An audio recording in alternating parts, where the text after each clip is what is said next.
Біздің тележобамыздың басты мақсаты өзімізбен қатар еңбек етіп, ұрпақ өсіріп, елімізде атқарылып жатқан игі істерге мүмкіндігінше үлес қосып жүрген қарапайым қазақстандықтар туралы әңгімелеу.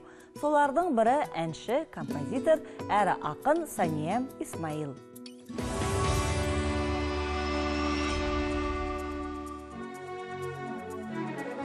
Алматы қаласындағы іргетасы 1931 жылы қаланған Петр Ильич Чайковский атындағы музыкалық училище 1995 жылдан бері колледж деп өзгертілді.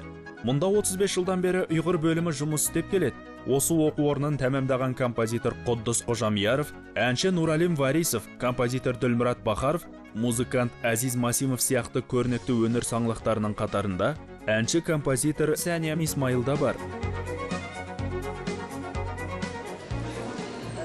Биыл музыкалық колледжге 85 жыл толады. Осыған орай, колледждегі ұйғыр бөлімінің студенттері концерт ұйымдастырды. Қара шаңырақтағы мерейтойға әнші Сания Исмаил да арнайы келіпті. Петр Чайковский атындағы музыкалық колледждегі ұйғыр бөлімі 1982 жылы атақты композитор Құддыс Қожамияровтың бастамасымен ашылған болатын. Сол кезден бастап бұл білім ордасынан елімізге танымал көптеген әнші, композитор, музыканттар шықты. Солардың бірі Сания Исмаил. Екеуміз колледжде бірге оқыдық. Ол студент кезінен ақ ерекше даусымен көзге түскен. Өзі өте еңбекқор жан, ән де жазады. Сәниям колледжді үздік тәмамдаған қыздардың бірі. Қазір ол колледжіміздің мақтанышына айналған. Өзімнің достым Сания Исмаил.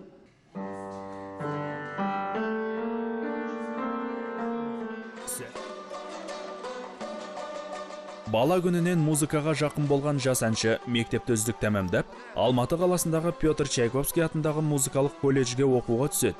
Өнерді өмірім деп санаған ол колледжде оқып жүрген кезінде 1999 жылы Астана қаласында өткен жас өнерпаздардың шабыт байқауына қатысып, екінші орынға ие болады.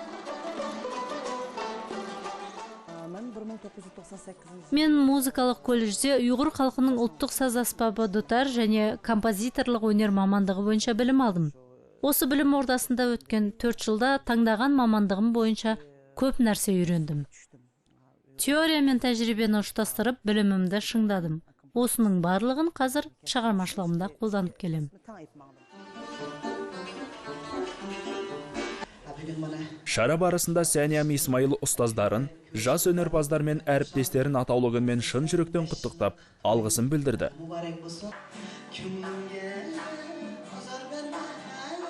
Колледж студенттермен бірге Сәниям да өнер көрсетті.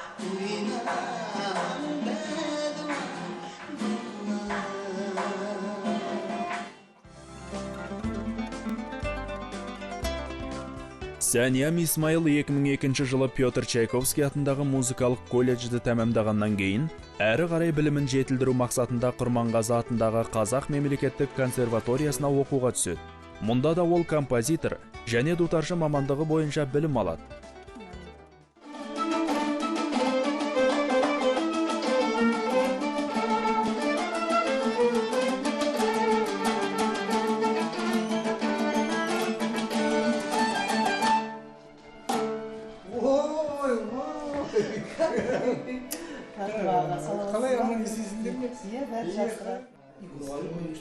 Санияға мен ризамын, музыкалық қабілеті өте жоғары, жалпы эрудициясы жоғары, өнерге деген құлшынысы, өнерге деген өзінің сүйіспеншілігі өте жақсы. Соның арқасында үлкен жетістіктерге жетіп отырды. Мен консерваторияда оқып жүрген кезімде уақытымды тиімді пайдалануға тырыстым. Бейнеғордан көне пластинкаларға жазылған Құддыс Қожамияровтың әлем композиторларының туындыларын, ұйғыр мақамдарын іздеп тауып, оларды қайта-қайта тыңдайтын едім. Сол кездері тапқан бейнеғор материалдардың көмегі қазір пайдаға асып жатыр. 2006 жылы консерваторияны тәмамдаған Сания Исмаил кәсіби білімін одан әрі тереңдетуге бел буады.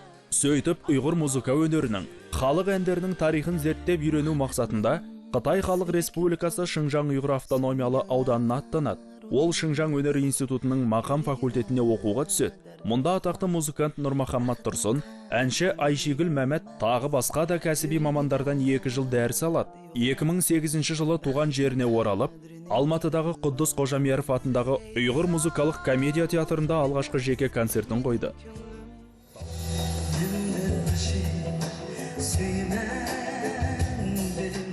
Әрбір әнді нақышына келтіріп орындайтын ол тек әнші ғана емес, Сәниям ақын әрі композитор, бірнеше әннің авторы. Оның мәңгі мирас, ниет, инсан әтті әндері тыңдарманның жүрегінен орын алған. Радует тот факт, что Сәниям Исмаил кәсіби композитор, оның консерваториялық білімі бар. Екеуміз бір ұстаздан, Мансұр Сағаттан тәлім алдық. Маған оның шығармашылығы ерекше ұнайды. Біз әрқашан бір-бірімізге қолдау көрсетіп жүрміз. Оның дауысы керемет. Сәниям секілді дарынды қыздарымыз көп болса екен деймін. Ол қандай шаруаны қолға алса да, өте сапалы етіп істеуге ұмтылады. Бұл қасиеті маған ерекше ұнайды. Шығармашылық ынтымақтастығымыз әлі талай жылдарға жалғасады деп сенемін. на многолетний